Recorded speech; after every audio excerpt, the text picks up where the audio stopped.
You see, the reason, again, that we encourage you to have zero insistence is because, again, by insisting on certain things that you think are the best possible outcome, you may actually be limiting a much better outcome from happening because you don't really know.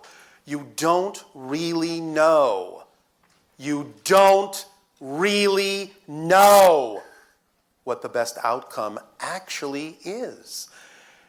The first step in understanding this instruction manual is to know that your physical mind doesn't really know what it thinks it does. Let go. When you surrender, you're not giving up control. You are surrendering to the control you already have. Hello. And to you, good day. Thank you. Just making sure you're all awake. So I have a question about getting contact, like maybe the beginnings of contact from ETs. You mean like this conversation Like right now? Yes, in a sense. I feel In a like sense, you are having contact with an extraterrestrial in this conversation. Yes, I find it feels like some beings are trying to get my attention and coming to me in dreams and images in my mind. But the situation is that I find that I'm struggling to pace myself as it's raising fear in me at times. About what? What do you think is going to happen? Well, logically, I trust the process, but there are just a lot of fear energy that comes up. But illogically, you don't. Well, I guess the specific fear is similar to the ayahuasca analogy you mentioned. Which means what? Well, opening myself up to maybe other beings that I'm... Are you afraid you won't be able to handle it? Is that what you're saying? What are you saying? What are you afraid of? Be specific. I would say that I'm afraid of being too open to... What does that mean? Do you have a negative definition of vulnerability instead of a positive one? The fact that I'm like willing to connect with them, I don't want to open myself up to other negative types of beings. Why would you? Why would you assume that's automatic? That's a definition. That's a belief. Why would you assume you're not in control of that, not in charge of that? Why would you assume that your intention can be countermanded? Oh, that's a good question. Thank you. Yes. Do you have a good answer? No, well, just the fear I feel when it gets closer. You just drove right past the answer. I just gave it to you, drove right past it. It's in your control. What you are worried about is just another way of saying, I might, for some reason I can't imagine, choose something I don't prefer. Why? I know what you're saying. I'm saying, like, in the moment when it feels like I'm getting impressions and whatnot, sometimes it raises a lot of fear energy. And that only happens because you have the definition. You do understand that there's no such thing as an emotion in a vacuum, yes? You can't feel anything if you don't know what the definition is first. If I gave you a word and you had no definition for it and I asked you, well, how do you feel about that? You would go, I don't know, because I don't know what it means. But when I give you the definition, then you go, oh, that's what it means. Yes, now I can feel the emotions coming up, my relationship to it coming up, my beliefs coming up about it. You can't feel anything if you don't have the definition first. So when you say, well, this happens and I feel this, that's fine. But use the feeling, understand what the feeling is there for. The feeling is there so you can trace it back to what you would have to believe is true in order to generate that feeling. So that if you don't prefer that feeling, you can find out what the definition is that's generating it and change the definition and hence change the feeling. Okay, I see. How would I go about changing the definition? Because I think my definition is that, well, if I'm going to invite in these beings, then there'll be negative ones that might take the invitation as well. Yes. Well, why would you believe that that has any more likelihood of happening other than what you would prefer? That's a way to start exploring the definition. What is it about that concept that makes it seem more likely than the one that you would prefer? It isn't. It's just another belief system. It's just another kind of an experience. Why would you think it has any more likelihood of manifesting than the one you prefer? Well, I guess because I've experienced where fearful definitions can play out. And Of course I'm kind of aware they that I can. have them. And Of course they can, but you see now you're going in a circle. I see. Because I just explained to you that the only reason you had those experiences is because of what you believed at the time. If you understand what we're saying now and you understand the mechanism we just described to you, why would you assume that that would keep happening? I see. Make sense? Okay, yes. It's that simple. Okay. Don't overcomplicate it. Don't overthink it. It's that simple. When you decide, oh, I get it. The only reason that happened is because I believed it would, and now I understand it's just a belief and I can change it. And that absolutely automatically means that it doesn't necessarily have to happen again. And if it does, then that means I haven't found the belief and I'll keep looking for it. Because when I do find that negative belief and truly let it go, I understand that by definition that I can't have those negative feelings again because I have to have the definition first. You understand the instructions, in other words, and why they work. I see. Okay. Yes? Thank you very much. That was You are very helpful. welcome. Yes. I'd love to continue talking to you. I have no other questions. Just want to say thank you for your work, and I've gained a lot from it, so thank you. We thank you all for your work because remember, as we have said, you're not a kindergarten class. You're a master class because it takes real strength to come into a dense reality and transform this degree of darkness into light. You are a graduating master class. Never think of yourselves as being anything less. Give yourselves a hand. Thank you, sir.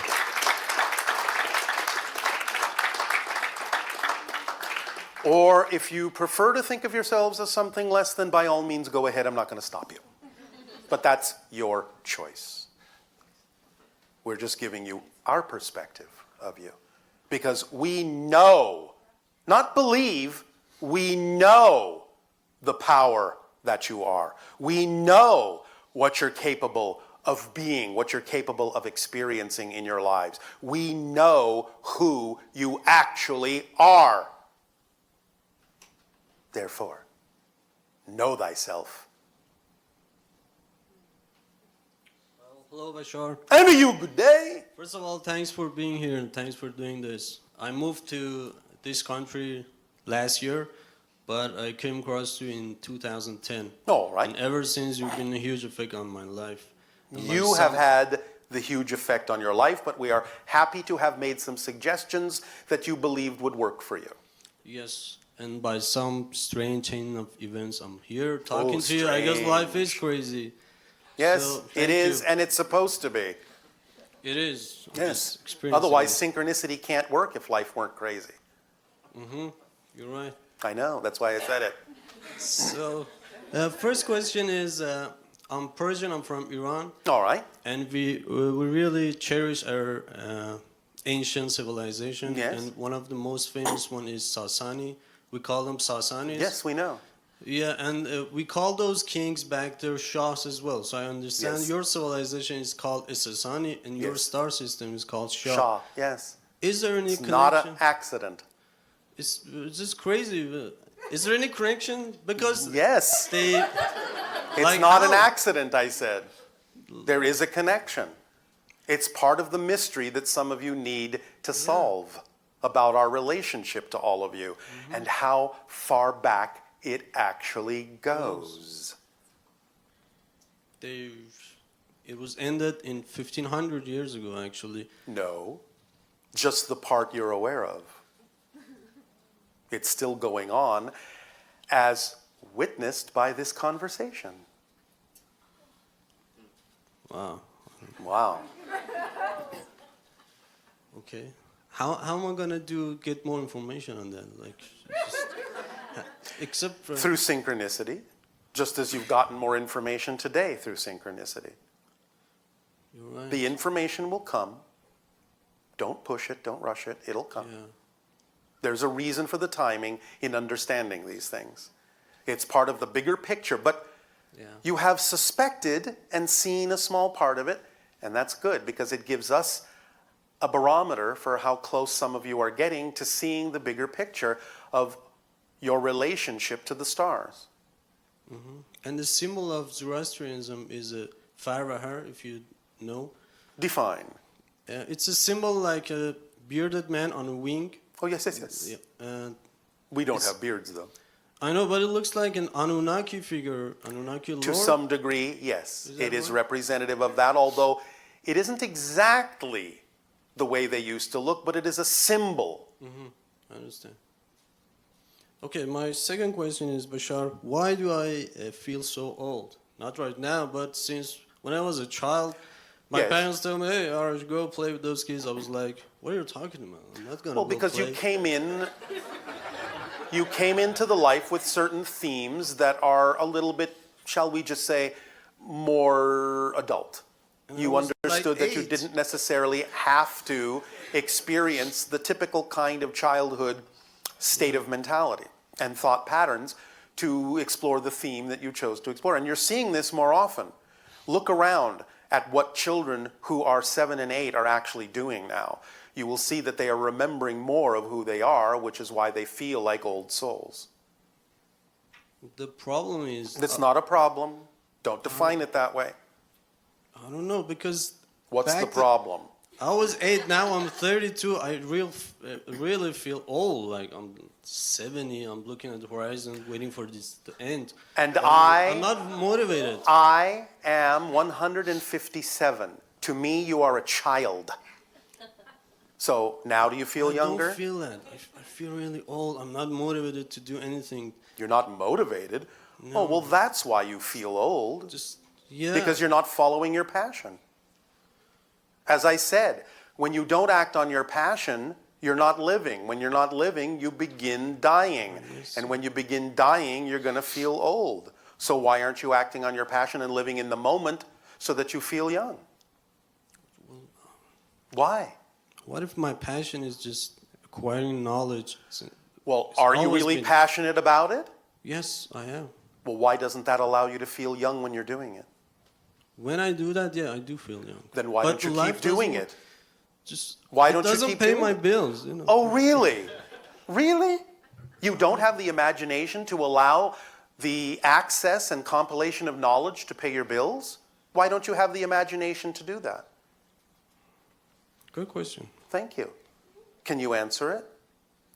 Do you understand it's possible to think of a way to allow what excites you to pay your bills? It seems too easy, too good.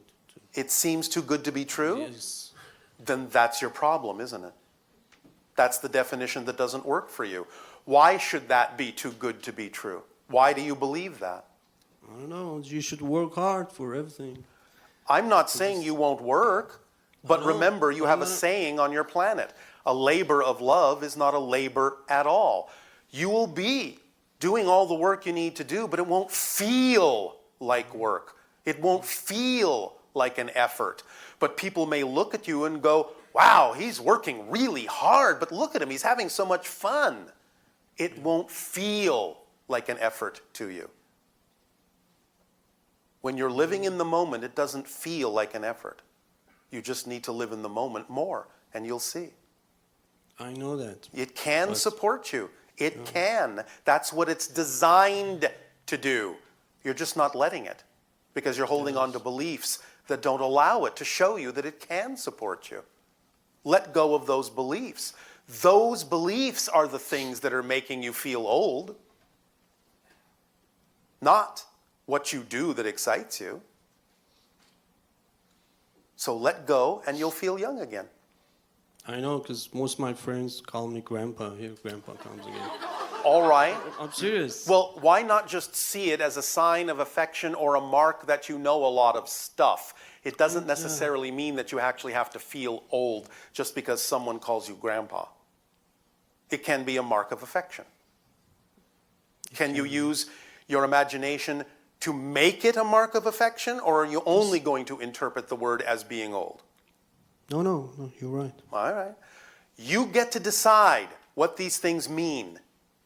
So decide in your favor instead of against it. Okay. All right? Thank you. It's up to you.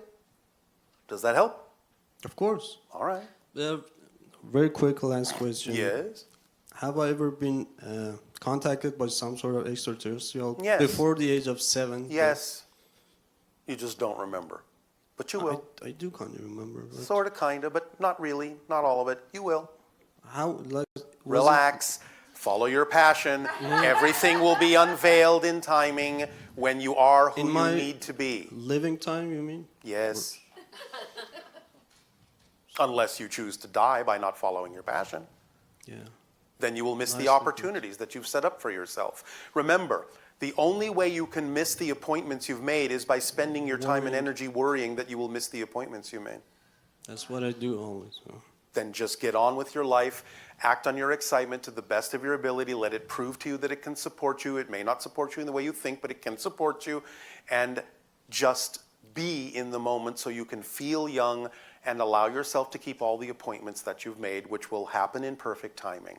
No rush, no hurry, here and now. Okay, cool. Thank you. You. You're awesome. So are you.